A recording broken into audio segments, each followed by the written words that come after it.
안녕하세요. 요즘 목이나 허리 좀 뻐근하다 싶어서 도수 치료 알아보는 분들 진짜 많으시죠? 근데 이게 비용이 만만치가 않아요. 한 번에 막 10만 원 넘어가고 보통 10번은 받아야 한다니까요. 그래서 오늘은 당신의 실비보험으로 이 도수 치료 비용 얼마나 또 어떻게 돌려받을 수 있는지 저희가 받은 자료들 보면서 핵심만 딱딱 짚어보겠습니다. 특히 언제 가입하셨는지가 너무 중요하니까요. 잘 들어보세요. 네, 맞습니다. 이 도수 치료가 건강보험 적용이 안 돼요. 비급여 항목이라서. 그래서 실비보험이 중요한데요. 여기서 이제 핵심은 가입 시기에 따라 나뉘는 이 세배예요. 1세대냐, 4세대냐에 따라서 자기 부담금이나 보장 한도가 이게 완전히 달라지거든요. 지금 당신의 보험 증권 한번 떠올려 보시면 좋을 것 같아요. 자, 그럼 바로 본론으로 가볼까요? 제일 오래된 거, 1세대, 2세대 실비보험. 이게 대략 2017년 3월 이전에 가입하신 분들. 이때는 도수치료가 별도 특약 이런 거 아니었죠. 그냥 기본 보장에 들어있었던. 네, 맞아요. 기본 계약에 포함된 경우가 많았고요. 게다가 자기부담금도 외래공제금 있잖아요. 5천 원에서 한 2만 원 정도. 아니면 치료비의 한 10%, 20%이 수준으로 아주 낮았죠. 아유, 지금 생각하면 진짜 좋은 조건이었어요.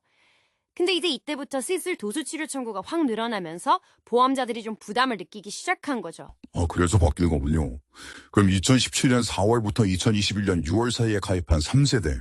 이건 어떻게 달라졌어요? 이때부터는 이제 도수치료, 그리고 체외측력파, 증식치료, 이걸 묶어서 특약으로 딱 분리했어요.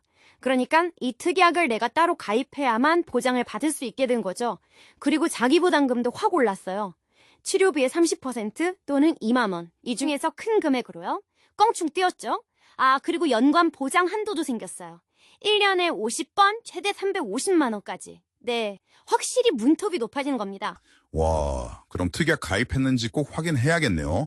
그럼 지금 현재 판매 중인 4세대 실비보험은요, 2021년 7월 이후 가입자분들, 이게 3세대랑 조건은 비슷해 보이는데 뭔가 결정적인 차이가 있다고요? 네, 그게 바로 보험료 할증제도 도입이에요. 이게 어떻게 보면 가장 큰 변화인데요.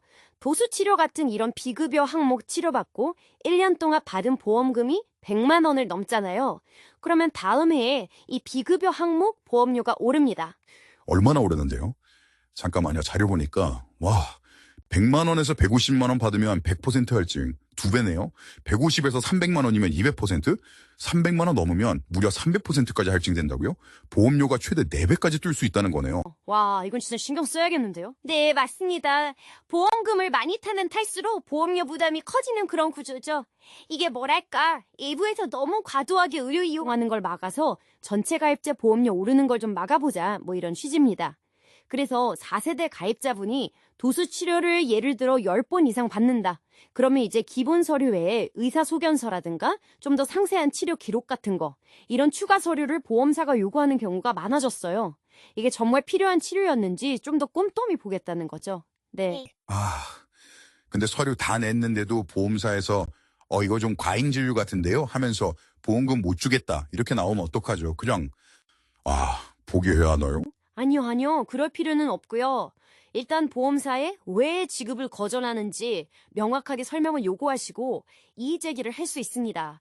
이게 왜 필요한 치료였는지 다시 한번 설명하는 거죠. 그래도 잘 해결이 안 된다. 그러면 건강보험 심사평가원 홈페이지 가시면 진료비 확인이라는 서비스가 있거든요. 거기에 신청해서 좀 도움을 받아볼 수도 있고요. 방법은 있습니다. 방법이 있긴 있군요. 다행이네요. 근데 잠깐만요. 자료에 보니까 2025년부터 5세대 실손보험 얘기도 나오네요. 도수치료 같은 비급여 항목 보장에 확 줄어들 거라는 그런 전망이 있던데요. 네, 아직 확정된 건 아닌데요. 그런 논의가 지금 계속 진행 중입니다. 비급여 항목의 자기부담금이 90% 이상 이렇게 대폭 높아질 수도 있다는 그런 관측도 나오고 있어요.